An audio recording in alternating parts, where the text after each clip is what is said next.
Patient safety and infection control has become a critical issue globally due to the recognition of high incidence of errors in healthcare. The greatest challenge is to bridge the gap between what we know and what is actually done. With the aim of minimizing risk and delivering improved patient care, Patient Safety and Infection Control Conference was organized in Holiday Inn, Mumbai.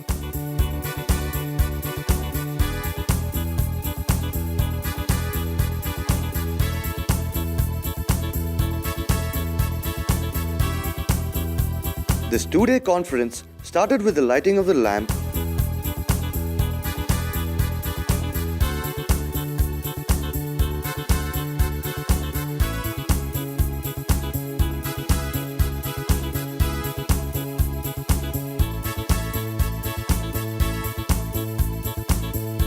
We want that the healthcare industry should become more and more patient-centric. So that's the whole objective of organizing this, because there is a lot of knowledge that the healthcare professionals have, but how properly they apply it, keeping the patient's safety in mind, that is what is the knowledge that we want to impart to them. The health industry is really transiently changing a lot.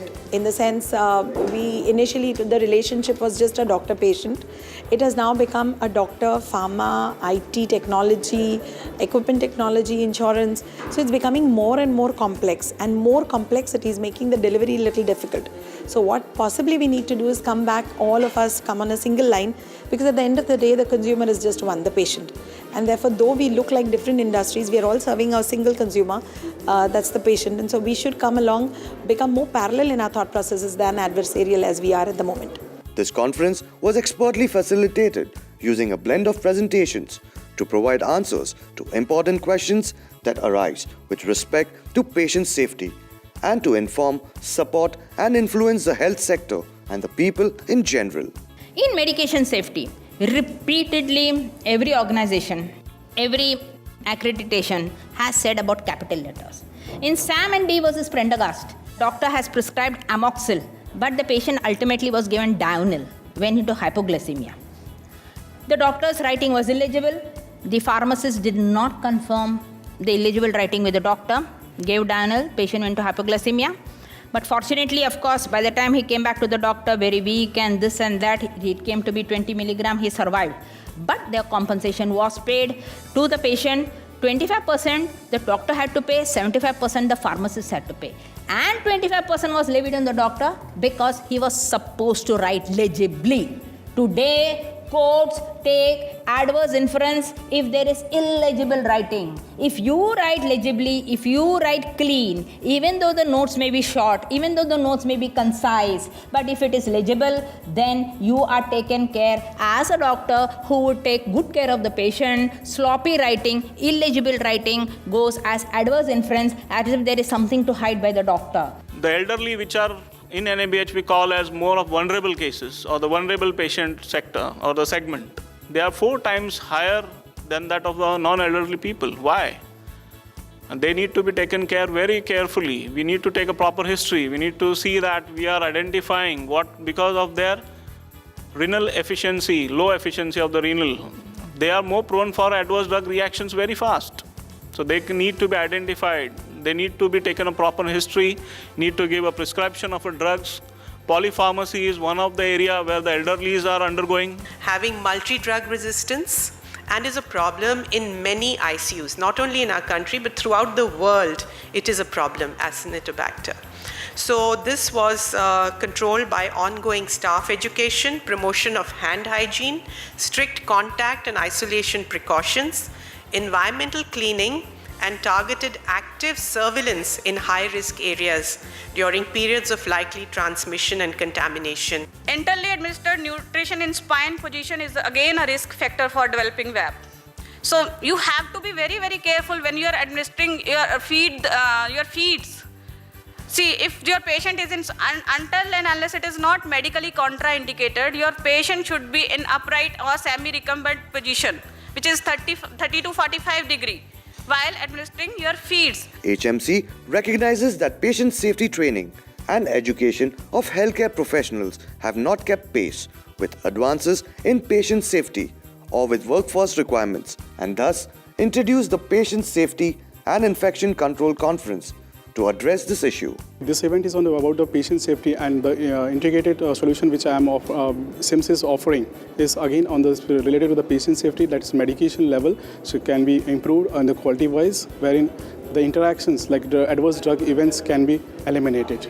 Indians are taking very, very big strides in patient safety and infection prevention and infection control, and that is the reason we have got a good number of hospitals, NABH accredited, and JCA, some of them like the Devi Shetty hospitals or many other hospitals like Aditya Birla Hospital in Pune, getting JCA accreditation. So it clearly indicates that hospitals, especially the corporate ones, are open to adopting better patient safety procedures and infection control also. Hospital-acquired infection control is a very major issue today being faced in many hospitals. Almost there is a newspaper report about a patient who has suffered due to hospital-acquired infection, and this subject is extremely important, and there are many, many ways of countering these infections which hospitals have to take up on a war footing. There are many ways to do this. The most important way is to educate your staff and make sure that they follow all the rules and guidelines which are being taught to them. Our main aim with respect to patient safety is that what strategies could be employed in an Indian scenario to improve patient safety, to improve patient care without an increase in the healthcare costs for a layperson and able to reach at every corner of the country. Panel discussions was organized for discussing the subject on: is patient safety an expensive proposition for healthcare system? What is the cost factor as an administrator or the top management person will look at when you want to implement your patient safety program or patient safety plan in your maybe a mid-sized hospital or a tertiary care hospital? So basically, there is no doubt about the fact that, as was mentioned by a lot of people today, every promoter or owner is going to ask you a question: how much am I going to get out of this? The answer is you're not going to get anything, you're going to save something. And this is a huge issue because everybody wants to generate money, but they forget that you actually have to save money also. It's not that you're working in a bigger hospital with a big OT, so they take care of everything and I just charge the patient. But as a clinician who's working in your standalone unit, how do you look at that? A patient who's ready to shell out so many thousands of rupees in a hospital setup for a limb injury is not always ready to shell out the same amount of money or maybe related to that for even a jaw fracture. So there happens to be a severe constraint as to what I can offer. So the only way for me would be to perhaps do that procedure whenever possible under a local anesthesia on a dental chair. So now that happens to be a challenge. When we use, say, for example, in OTs and cath labs, we use a lot of items which internationally are not reusable, but in India we do it. So if, for example, say guide wire or catheter in case of cath lab, now these guide wires and catheters could cost you around 25,000 rupees itself if you want to have one-time use. Now in such situation, obviously we ETO it and we reuse it again and again till the catheter breaks down. Now in international cases they don't, they use it for once and that's all, they throw it out. So I think yes, somewhere patient safety is an expensive proposition when it's come to these kind of things. So I would like to your comment, like what can we do to address this kind of things? The crux of the matter is you need to derive your own policy based on the CDC guidelines. Also are there ready-made guidelines, you can go on that. Plus there are evidence-based studies which have been done. And also third part is your vendor which is supplying you. Based on that, he can able to supply the literature based on that.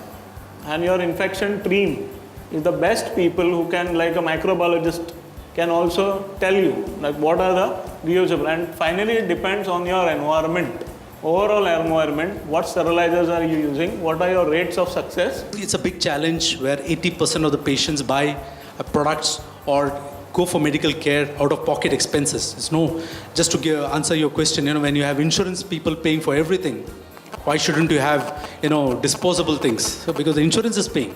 But here, it's the people paying from their pocket. So it's going to be a big challenge how to contain the cost.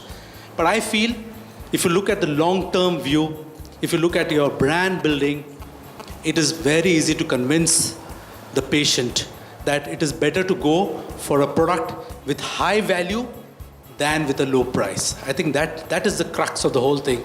If you are convinced, and if your clear-cut vision and strategy, you can convince the administrator, you can convince the patient. There'll be some failures, but keep on doing it. One day it'll be successful. patient need contact precautions. What he need? One gown and one gloves. People will wear cap, mask, everything additionally. So what we have designated some things like if patient is under contact precautions, you will keep only gloves and gown because this patient does not require mask. And if patient need N95 mask or a simple mask or a double mask in case of droplet, so we'll keep those things available. And we have made some signage where we have put all the things like you need only these things. And thank you. I would like to conclude the session right now. And I thank all the members on the dais, the speakers for your valuable inputs, the House, all the delegates which have given a valuable input and the questions and the participation for the interaction. This program is adapted from the World Health Organization Multi-Professional Curriculum Guide and contextualized in Indian context.